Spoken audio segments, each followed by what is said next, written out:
something that I've really wanted to make a video for many years now. We even have all these documents on our websites that people can refer to, but I think video is very important, and you can refer to this several times during the pre and post-op course to reiterate the important things. So I'm going to go over the checklist that we actually hand to the patients.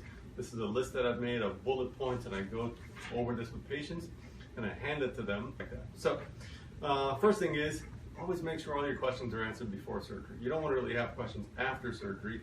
You can always reach me, you can always call me or email me, but just make sure that everything is covered before surgery.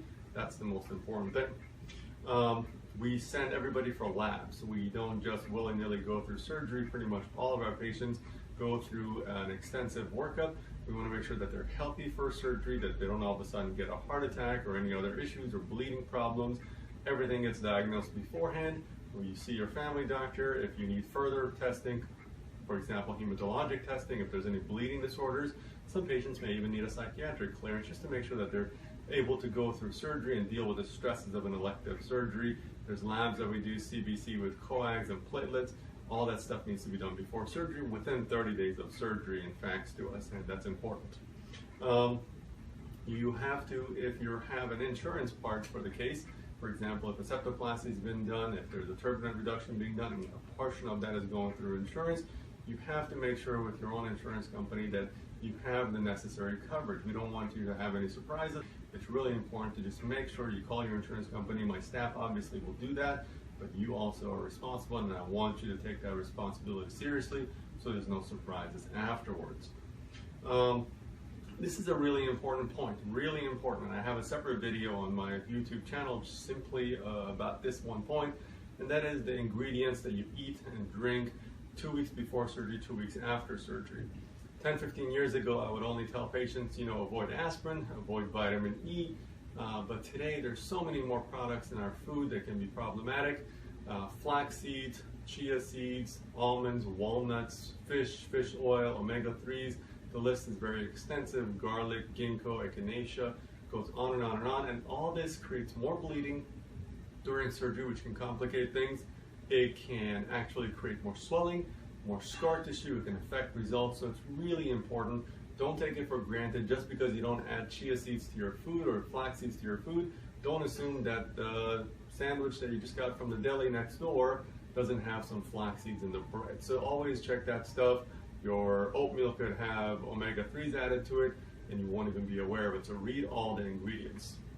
For your prescriptions, I'm actually very conservative. So I have my patients start swabbing a special antibiotic ointment inside their nostrils even before surgery to start killing some of the bacteria. That's an important concept. We started about 2 weeks before surgery just to make sure that you start killing some of the bacteria, potentially some MRSA and other bacteria that reside in everybody's nose. The nose and mouth are full of bacteria. That's a normal thing for them. It's called the normal flora.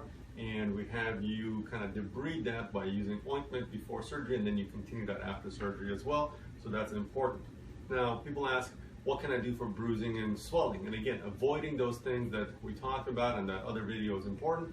But additionally, Arnica montana is an herbal supplement that you can get from us, Whole Foods, Trader Joe's, variety of places, and Arnica actually can reduce bruising. The other thing is bromelain, which is a part of pineapples, and I'd much rather you eat the pineapple or the pineapple juice than take a bromelain supplement because the actual whole foods work a lot better. So that's important. Those two things can help with bleeding and bruising.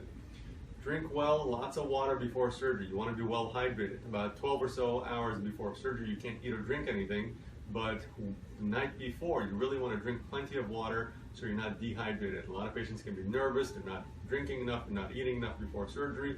You want to drink plenty of water beforehand, and then within 12 hours of surgery, there's no drinking, there's no eating, there's nothing. Now, if you take any special medications, heart medications, seizure medications, that stuff you can take with a small sip of water even the morning of surgery, but everything else needs to stop. If there's other medications that need to stop, such as blood thinners, aspirin, things that your doctor has put you on, diabetes medications, those doses need to be adjusted. You have to coordinate it with your family physician and let us know. This is an important point. Dress comfortably to surgery.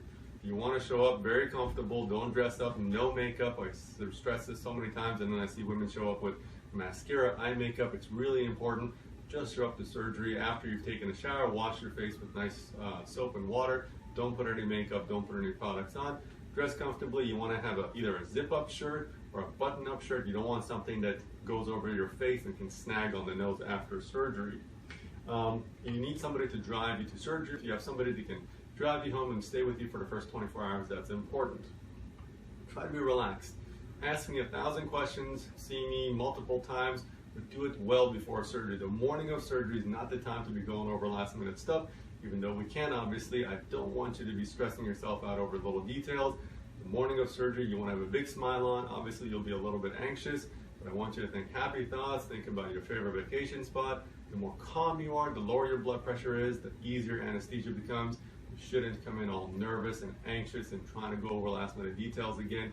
This is why we're here. We see you as many times as possible before surgery in my office, just to make sure that there's really no more questions the morning of surgery when I see you. So that's basically before surgery.